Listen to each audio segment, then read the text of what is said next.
Halo, nama gue Iqbal. Dan ini kakak gue, Esther. Kita berasal dari keluarga yang unik. Ya, unik banget. Nah, tapi sebelum gue lanjut cerita, gak ada salahnya buat kalian klik tombol subscribe di bawah ini. Oke, lanjut. Bokap gue Islam, sedangkan nyokap gue Protestan. Gue milih ikut keyakinan bokap, dan Kak Esther milih ikut keyakinan nyokap. Meskipun kita berbeda, tapi bukan berarti kita berempat gak kompak. Sekarang orang tua kita udah bercerai. Mereka berpisah ketika gue lulus kuliah. Alasannya, mereka punya tanggung jawab sampai anak-anaknya udah dewasa. Barulah mereka pisah dengan cara baik-baik.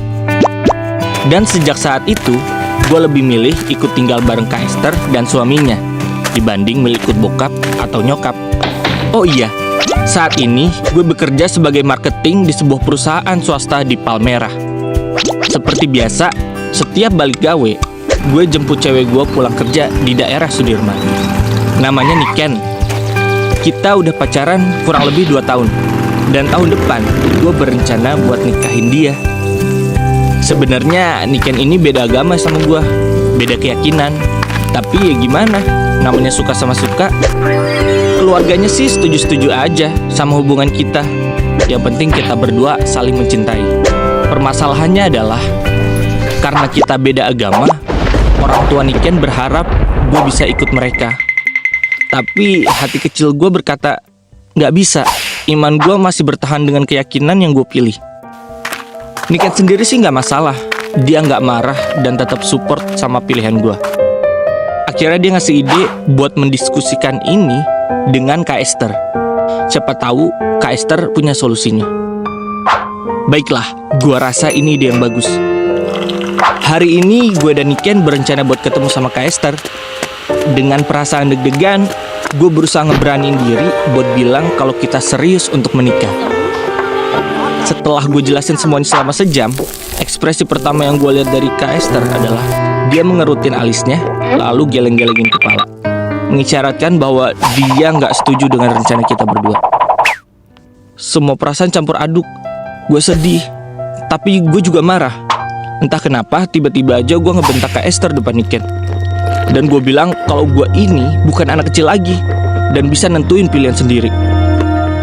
Kakak gue diem aja dan gak ngejawab sama sekali.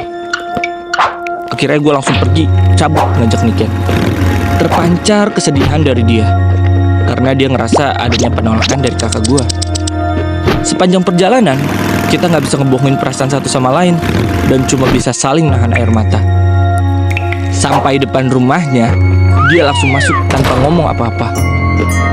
Gue bingung harus gimana. Karena takut memperburuk keadaan, gue langsung balik ke rumah. Saat masuk rumah, gue papasan sama Esther. Dia senyum kecil ke arah gue, tapi gue balas dengan ekspresi marah. Dan gue langsung masuk ke kamar. Malam itu juga, gue dapet WA dari Niken. Seneng banget akhirnya mood dia balik lagi. Tapi ternyata enggak. Dia nge-WA kalau sebaiknya hubungan ini break dulu. Gue shock, bingung kenapa dia ambil keputusan ini. Apa dia udah nyerah sama perjuangan kita? Tapi gue gak bisa marah karena gue gak mau nyakitin hati dia. Dan gue harus hormatin keputusan dia. Pas gue balas WA dia, tiba-tiba cuma cek ke 1. Berkali-kali gue coba WA dan gue coba telepon, HP-nya udah gak aktif. 3 hari kemudian, gue coba nelpon ke rumahnya. Nyokapnya yang angkat. Dan nyokapnya bilang, maaf, Niken gak bisa diajak ngobrol dulu. Niken bilang buat sementara waktu dia mau menghindarin gue. Jujur, gue kecewa banget. Sementara itu, gue yang masih marah atas sikap Kak Esther. Gue cuma bisa bersikap cuek dan bodoh amat sama dia. Setiap dia ngomong sama gue selalu ngebalesnya ketus. Lalu Kak Esther cuma ngebalas gue dengan senyuman. Ya gimana ya, gue kesel juga sama dia gitu. Karena masalah gue sama Niken ini terjadi gara-gara dia juga. Sebulan kemudian, entah angin apa, tiba-tiba kakak gue ngenalin gue sama temennya. Namanya Salwa. Orangnya cantik, adem banget kalau dilihat. Ya idaman cowok banget deh. Aneh banget sih, kenapa tiba-tiba si Kak Esther cie-ciein gue gitu ke Salwa. Udah tahu gue ini canggung di depan orang lain. Dan karena gue malu, akhirnya gue buru-buru balik ke kamar. Malamnya Kak Esther masuk ke kamar gua. Dia nanya ke gua, menurut gua Salwa itu gimana orangnya? Cantik gak? Dia jomblo loh dan siap menikah. Gue jawab, apaan sih kak? Gaje banget sih. Dia pasti mau comblangin gue sama Salwa. Karena risih, akhirnya gue keluar kamar dan ninggalin Kak Esther gitu aja.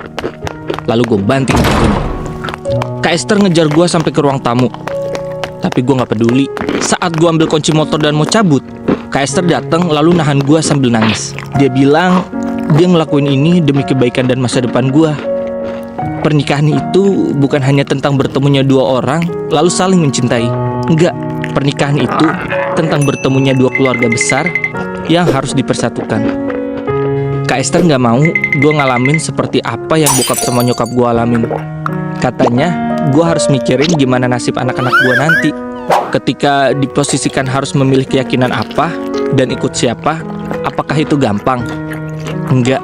Saat itu juga gue diam dan memeluk Kak Esther. Gue minta maaf atas sikap kasar gue ke dia.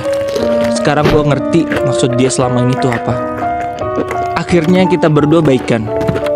Kak Esther bilang dia tuh sayang banget sama gue. Gimana pun juga gue tuh tetap adik kecilnya.